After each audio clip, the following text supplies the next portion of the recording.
연간 200억 달러 투자의 경우는 대규모 전자, 조선, 철강, 화학 단지가 동시에 돌아갑니다. 오늘 우리는 단순한 경제 설명이 아니라 그동안 우리가 몰랐던 한반도의 미래를 향한 청사진을 공유하는 중요한 정보를 접하게 됩니다. 우리는 지금 오랜 세월을 가로막아온 북핵 문제가 평화적으로 타결된 이후의 시나리오를 상상하고 있습니다. 제재의 벽이 허물어지고 남북 경협이 본격적으로 재개되는 순간 한반도는 다시 동북아의 중심으로 도약할 수 있습니다. 북한은 세계 자본의 유입을 통해 초고속 성장의 궤도에 오를 것이며 남한은 새로운 생산 네트워크를 구축함으로써 저성장의 굴레를 벗어나 연간 5% 성장에 도전할 수 있습니다. 우리는 세계의 경험을 통해 그 길의 가능성을 확인할 수 있습니다. 베트남은 도이머이 개혁 이후 외국인 직접 투자 FDI를 대규모로 유치하여 1990년대 이후 제조업을 중심으로 초고속 성장을 달성했습니다. 세계은행 자료에 따르면 베트남 수출의 70% 이상을 외국계 기업이 차지하며 특히 전자기계 분야에서 삼성과 같은 글로벌 기업이 들어서자 수출과 고용이 동시에 폭발적으로 늘어났습니다. 이는 제도 정비, 산업단지 확충, 인프라 개선이 결합될 때 개방 경제가 어떻게 질적으로 도약하는지 잘 보여줍니다. 방글라데시 역시 교훈을 줍니다. 의류 산업에 특화된 전략을 통해 400만 명 이상의 고용을 창출하고 수출의 80% 이상을 섬유 의류에 의존하면서도 빠른 성장과 빈곤 감소를 이끌어냈습니다. 저렴한 노동력과 글로벌 시장 수요가 만날 때 단순하지만 강력한 성장이 가능하다는 사실을 증명한 것입니다. 우리에게는 더 직접적인 사례도 있습니다. 바로 개성공단입니다. 2004년부터 가동된 개성공단은 제한적 규모에도 불구하고 5만 명 이상의 북한 근로자와 수백 개의 남측 기업이 협력하여 10여 년간 32억 달러에 달하는 누적 생산액을 기록했습니다. 이는 남한의 자본과 기술, 북한의 성실한 노동력이 결합할 때 얼마나 빠르게 생산성과 효율성이 높아질 수 있는지를 실증적으로 보여줍니다. 북한은 광물 자원과 저렴한 노동력을, 남한은 기술과 자본 경영 노하우를 보유하고 있습니다. 여기에 미국, 일본, 유럽 등 국제 자본이 합류한다면 한반도 북부는 거대한 산업지대로 재탄생할 수 있습니다.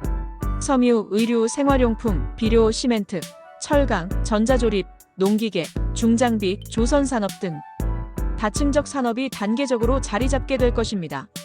이는 단순히 북한의 경제 개발에 국한되지 않습니다.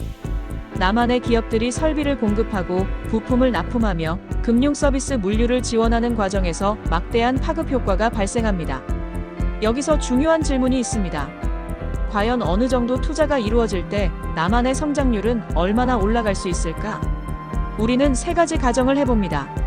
미국, 일본, 남한 등에서 합쳐 연간 50억 달러, 100억 달러, 200억 달러가 북한 산업단지에 유입될 경우를 나누어 보겠습니다. 연간 50억 달러 투자 경우, 초기에는 섬유 생활용품, 비료 시멘트 같은 기초산업 중심으로 투자가 집중될 것입니다. 남측 기업들은 설비자재 수주와 부품 공급에서 연간 약 30억 달러 이상의 부가가치를 창출할 수 있고, 연쇄 효과를 감안하면 남한 경제 성장률의 0.3%에서 0.7%포인트 정도의 추가 기여가 가능합니다. 남한 기준선 성장률이 2% 내외라면 2.5%에서 3%대 성장으로의 도약이 가능합니다. 그런데 남북 안보 위기로 인해 그동안 남한 내 외국 투자자들이 기피했었는데 안보 불안이 해소됨으로써 남한은 추가 성장이 1% 이상 가능해진 점을 감안하면 연간 3.5%에서 4%까지 경제 성장이 가능해집니다. 연간 100억 달러 투자의 경우 투자가 본격적으로 전자조립, 농기계, 중장비 조립까지도 확장됩니다. 남한의 부품 설계 서비스 공급이 늘고 금융, 물류까지 활발히 연결됩니다. 이 경우 위 성장률의 0.6%에서 1.3%포인트의 추가 성장 효과가 나타날 수 있습니다. 결국 기준선 대비 4%대 성장이 가능하다는 것입니다. 연간 200억 달러 투자의 경우는 대규모 전자, 조선, 철강, 화학 단지가 동시에 들어갑니다. 글로벌 FDI와 삼각형 합작이 활성화되어 남한은 동북아 공급망의 허브로 자리매김합니다. 이 경우 남한 성장률의 1.2%에서 1.5%가 추가 가능해집니다. 제도 인프라가 국제 기준으로 작동하고 글로벌 수요가 안정적이라면 남한은 연 5%대 성장을 초과할 수 있습니다. 더 유리한 것이 있다면 앞으로 미국 등 국제금리는 내릴 것이고, 그러면 자연히 한국도 금리가 내릴 것이며 이에 환율도 매년 5% 이상 내려갈 것입니다. 그러면 자연스럽게 한국 화폐의 경쟁력이 생기게 되어 남한만 연 5% 이상 성장이 10년간 가능해진다는 것입니다. 우리가 염두에 두어야 할 것은 북한에 대한 일본의 식민지 보상입니다. 1965년 일본이 남한에는 무상 지원 3억 달러를 포함하여 차관까지 총 8억 달러를 제공했습니다. 이 자금을 SOC 고속도로, 댐, 산업화, 기업 지원에 사용했는데 아무튼 우리에게는 식민지 피해 보상 형식으로 지원한 것입니다. 당시 8억 달러가 지금은 얼마나 될까요? 미국 CPI 기준 물가 환산으로는 1965년 8억 달러가 2024년 약 74억 달러, 한화 약 10조 원 수준입니다. 그러나 이것은 단순한 계산법이고 GDP를 기준으로 경제 규모 환율을 고려한다면 상황이 달라집니다. 1965년 한국 GDP는 약 31억 달러였고 일본 지원 8억 달러는 당시 남한 GDP의 약 25%에 해당했습니다.